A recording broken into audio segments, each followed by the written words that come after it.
Good morning प्यारे बच्चों। आज हम एक नए टॉपिक के साथ नए वीडियो के साथ आए हैं। आज का हमारा टॉपिक है क्लास थर्ड का chapter number third prose book का टू स्टोरीज अबाउट फ्लाइंग। आज हम इसका एक्सप्लेनेशन देखेंगे, डिफिकल्ट वर्ड मीनिंग देखेंगे और बहुत अच्छे से चैप्टर को समझेंगे। तो let's start chapter without wasting the time. इस चैप्टर में दो स्टोरीज दी गई हैं। जैसा कि चैप्टर का नाम है टू स्टोरीज अबाउट फ्लाइंग, वैसे इसमें दो स्टोरीज दी गई हैं। एक है हिज फर्स्ट फ्लाइट और दूसरी है ब्लैक एरोप्लेन। जो हिज फर्स्ट फ्लाइट स्टोरी है वो लियाम ओ फ्लैहर्टी ने लिखी है और जो ब्लैक एरोप्लेन है वो फ्रेडरिक फॉरसाइथ ने लिखी है। तो ये दोनों स्टोरीज लिखी गई हैं अलग अलग राइटर्स के द्वारा। तो इसमें कुछ इंपॉर्टेंट चीजें हैं पढ़ने के लिए, यहां पर दी गई हैं, वो हम पहले पढ़ेंगे, उसके बाद हम आगे बढ़ेंगे। तो बिफोर यू रीड, पढ़ने से पहले आपको इसे पढ़ लेना होता है तो ज्यादा बेटर रहता है, क्योंकि चैप्टर बहुत अच्छे से समझ में आता है। यहाँ पर लिखा है since the earliest times. Earliest time का मतलब होता है प्रारंभिक समय से, शुरुआती दौर से। शुरुआती दौर से ह्यूमंस जो हैं हैव ड्रीम्ड ऑफ, ह्यूमन ने एक सपना देखा है। किस चीज का सपना देखा है? Conquering the skies. Conquering the skies का मतलब होता है आकाश की विजय प्राप्त करना, आकाश पर विजय प्राप्त करना हम कह सकते हैं concurring the skies.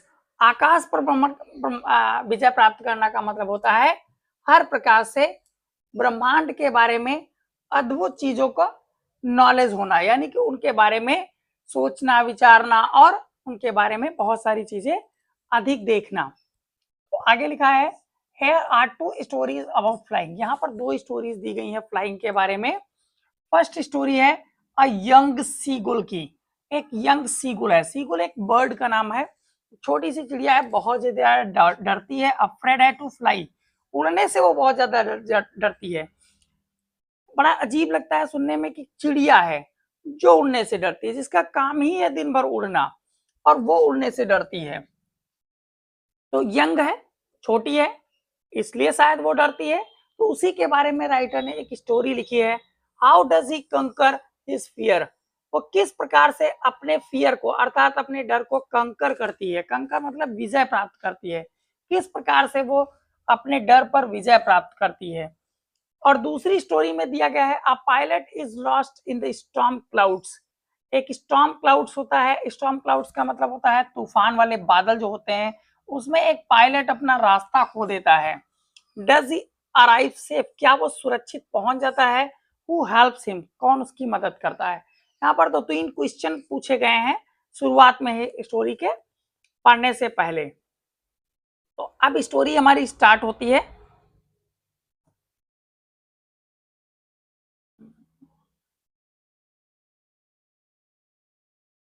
His first flight.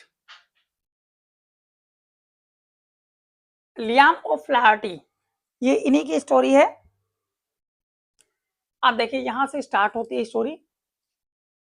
The young seagull, एक छोटी सी चिड़िया है सीगुल जिसका नाम है, वाज अलोन, बिल्कुल अकेली थी। कहाँ अकेली थी? ऑन हिज लेज, लेज पर अकेली थी।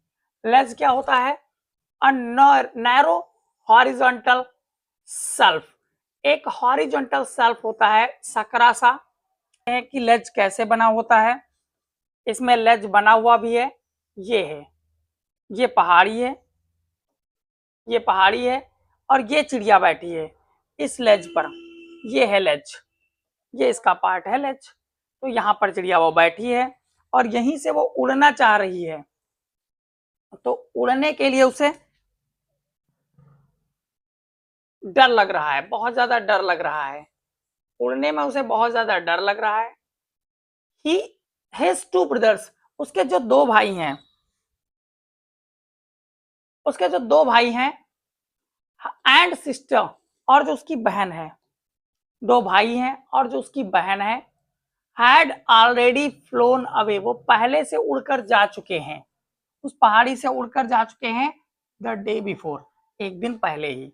मतलब जिस पहाड़ी पर वो चिड़िया आज बैठी है, यंग सीगुल जो बैठी है उस पहाड़ी से उसके 2 भाई और उसकी जो बहन थी वो उड़कर वहां से जा चुके हैं 1 दिन पहले। यहां तक स्टोरी हो गई। आगे कंटिन्यू होती है, he had been afraid to fly. वो फ्लाई करने से, जो यंग सीगुल है वो फ्लाई करने से डरता है, बहुत ज्यादा डरता है। विद देम, उनके साथ डरता था, क्यों? वो उनके साथ उड़कर नहीं जा पाया, इसलिए वो उनके साथ उड़ने में बहुत ज्यादा डरता था। समहाउ, जैसे तैसे करके, when he had taken a little run forward, जैसे तैसे करके जब उसने आगे थोड़ा सा दौड़ने का प्रयास किया, आगे की ओर, टू द ब्रिंक, ब्रिंक का मतलब होता है किनारा, ऑफ द लेज, जो लेज का किनारा था उसकी तरफ दौड़ने का प्रयास किया, एंड अटेम्प्टेड, और किसका प्रयास किया? टू फ्लैप, फ्लैप का मतलब होता है पंखों को फड़फड़ाना, तो पंखों को फड़फड़ाना, अपने विंग्स के को फड़फड़ाने का प्रयास किया। ही बिकेम अफ्रेड, वो डर गया। जब वह जैसे तैसे करके वह जैसे ही आगे दौड़ लगाता है, जैसे दौड़ लगाकर उड़ सके, तो सोचता है कि पहले दौड़े और उसके बाद उड़े। तो दौड़ने के बाद वो उड़ने का जब प्रयास करता है, अपने पंखों को फड़फड़ाता है, वो डर जाता है उसी समय। The great expanse of sea stretched down beneath, beneath का मतलब होता है नीचे, स्ट्रेस्ड डाउन का मतलब होता है फैला हुआ, नीचे फैला हुआ था। क्या फैला हुआ था? अ ग्रेट स्पेंस ऑफ सी, बहुत ही दूर तक समुद्र फैला हुआ था।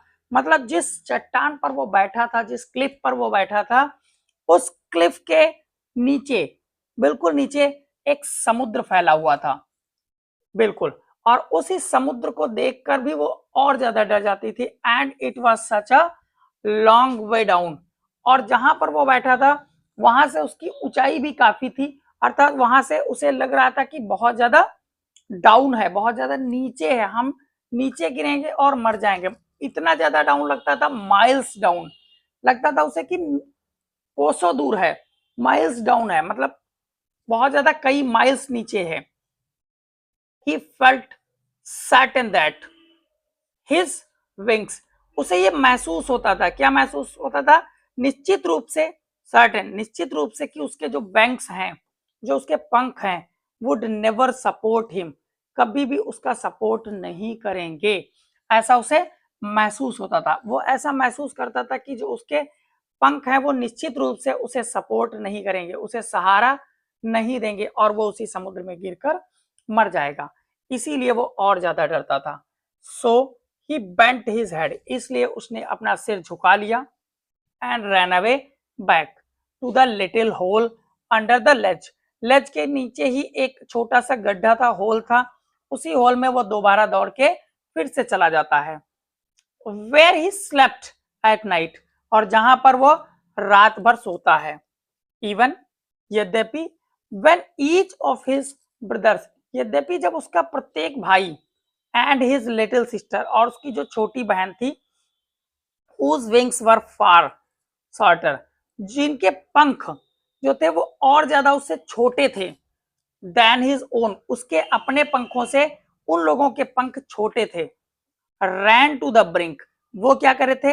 वो दौड़े थे ब्रिंक की तरफ, किनारे की तरफ दौड़े थे। flapped their wings, अपने पंखों को फैलाया था, फड़फड़ाया था। and flew away, और उड़कर चले गए थे। he failed to muster up courage, लेकिन वो जो था, जो यंग सीगुल था, वो मस्टर अप का मतलब होता है एकत्रित करना, तो अपने साहस को एकत्रित करने में वो असफल हो गया, यानी कि वो साहस नहीं एकत्रित कर पाया और नहीं जुटा पाया साहस को, इसलिए वो उड़ नहीं पाया। टू टेक दैट प्लंग, इस प्रकार की उछाल लेने में, जिस प्रकार के उसके भाई लोग और उसकी बहन छोटी जो थी वो उछाल लेकर उड़ गए थे, उस प्रकार की उछाल लेकर वो उड़ने में अपने आप को असमर्थ पाता है और वो नहीं उड़ पाता है। विच एपियर्ड टू हिम, जो उसे प्रतीत होता था, सो डिस्परेट, बहुत ही ज्यादा निराशापूर्ण, ऐसा उसे लगता था कि हम बहुत ज्यादा निराश हैं और बहुत ज्यादा परेशान हैं, हम ऐसा कुछ भी काम नहीं कर पाएंगे कभी भी, यानी कि उड़ने का नहीं काम कर पाएंगे, और इसलिए वो बहुत ज्यादा डेस्परेट फील करता है। आगे कहते हैं, हिज फादर, जो उनके पिताजी थी, एंड मदर, और जो उनकी माताजी थी, कम अराउंड, उनके चारों तरफ आते हैं। चारों तरफ आने का मतलब है ऊपर ही होते हैं और उसे आवाज लगाते हैं। कॉलिंग टू हिम श्रीली, श्रीली मतलब होता है तीखे स्वर में, उसे तीखे स्वर में आवाज लगाते हैं।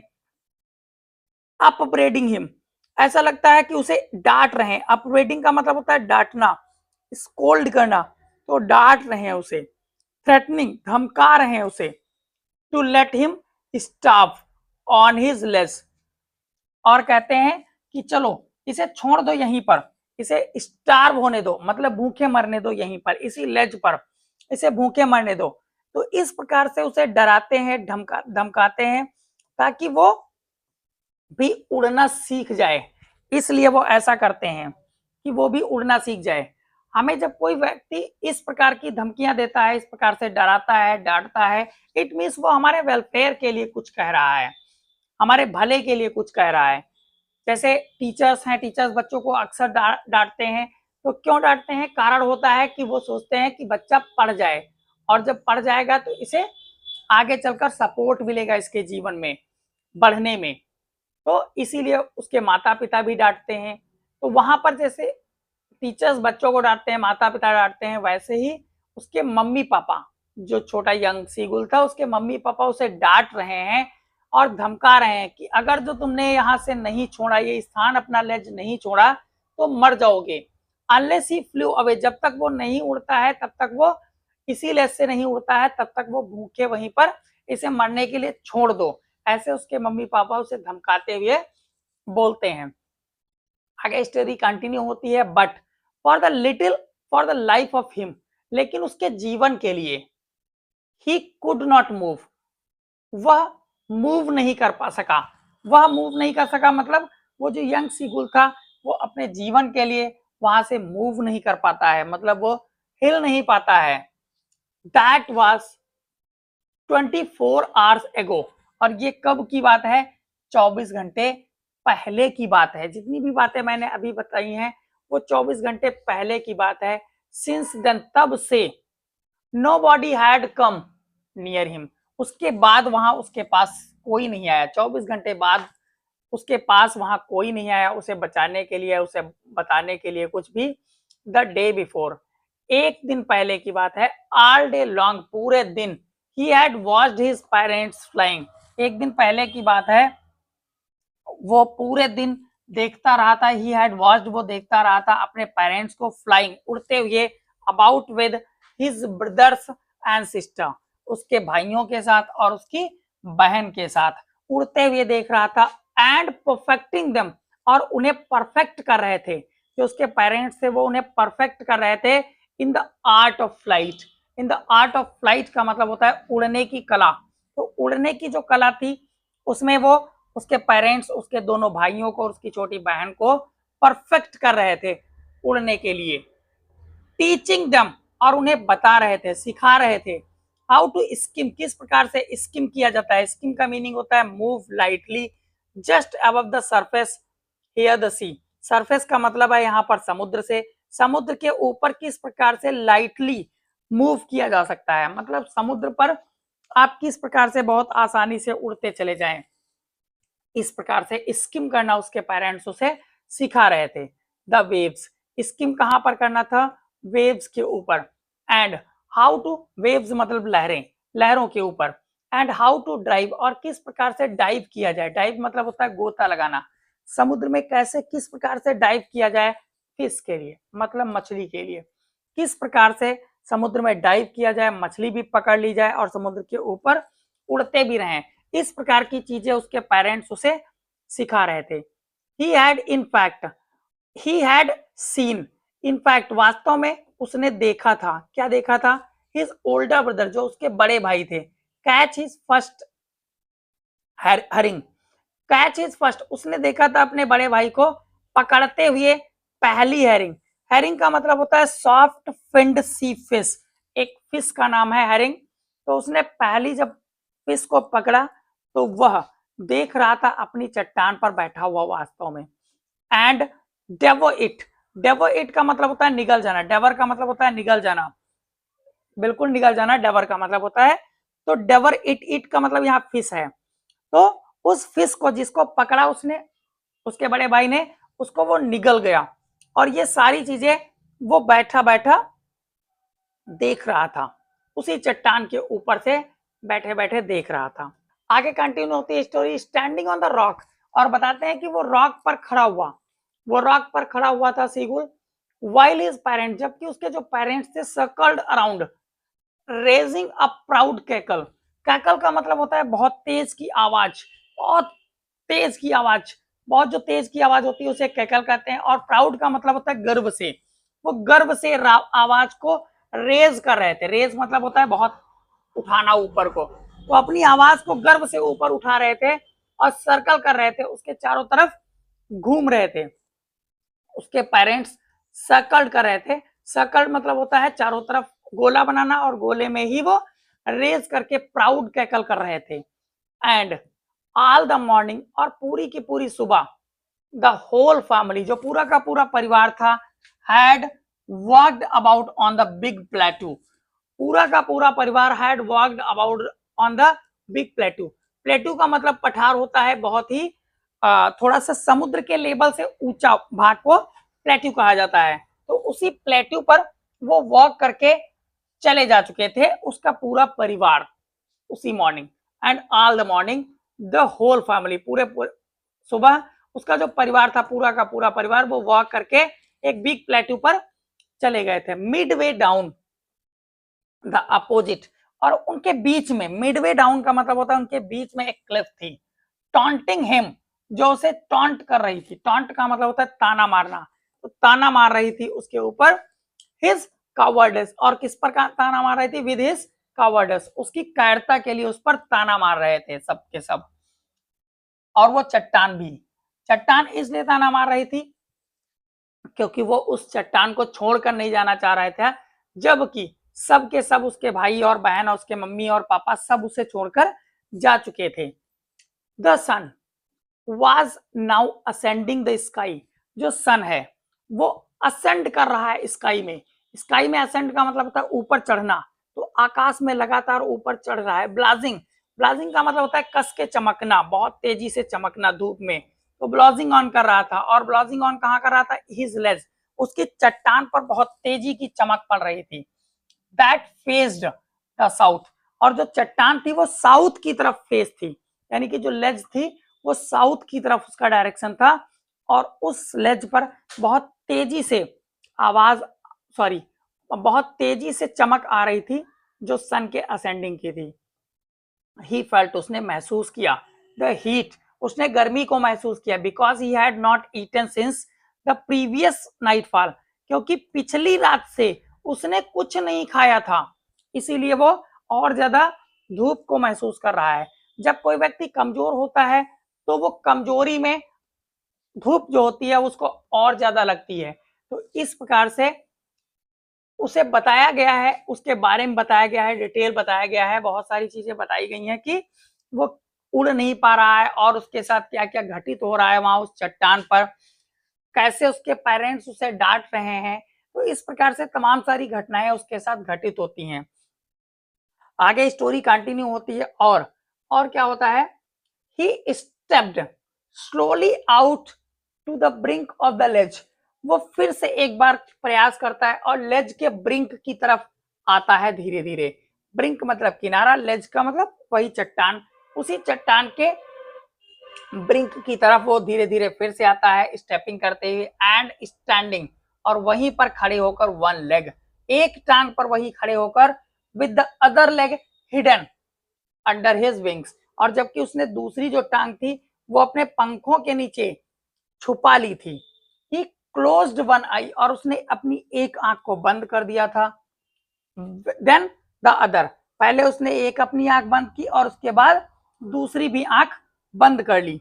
तो ये काम वो वहां पर कर रहा था खड़े खड़े। मैं इसके फर्स्ट पार्ट को यहीं पर क्लोज करना चाहूंगा, और इसके आगे का जो पार्ट है, मैं उसके आगे का पार्ट अगले वीडियो में डिस्क्राइब करूंगा। अगर तो आपको मेरा वीडियो बहुत अच्छा लगता है तो मेरे चैनल को सब्सक्राइब कर लीजिए, ताकि आने वाली न्यू वीडियोस की नोटिफिकेशन आपको समय पर मिल जाए। तब तक के लिए जय हिंद, जय भारत।